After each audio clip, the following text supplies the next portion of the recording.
Hey Star Wars fans, today I'm doing my review of the Vintage Collection for LOM figure. There will be a certain reward for the one who finds the Millennium Falcon. You are free to use any methods necessary. I picked this up at a Toys R Us this morning. Most of the Vintage Collection guys were sold out, but I was lucky enough to pick up this Bounty Hunter, which I have been waiting eagerly to obtain. So let's get started. Before I say anything, I want to note that he feels a lot more rubbery than I'm used to with these Hasbro action figures. I'm wondering if that's a new thing for the Vintage Collection. Like he feels softer, more bendy, just in general. I don't know whether it's a good or bad thing yet. It's just different.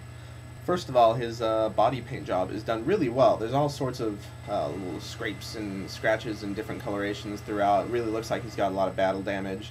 And it's different figure to figure, too. There are certain parts that are the same, a red streak across his chest and, you know, the general coloration, but there's a lot that's non-uniform, like on his legs and his arms. That between the different figures, I was comparing them side by side, they looked slightly different. Which is cool. However, he's kind of lacking in paint on his head. He's basically two colors. He has this big silver head with these big green painted eyes, and that's about it. There's no glare on the eyes or gloss or anything like that. It looks pretty flat. But because the body did so well, it's still a pretty decent paint job. His articulation is very good. Pretty standard nowadays. Ball head, ball shoulder, ball elbow, swivel wrist.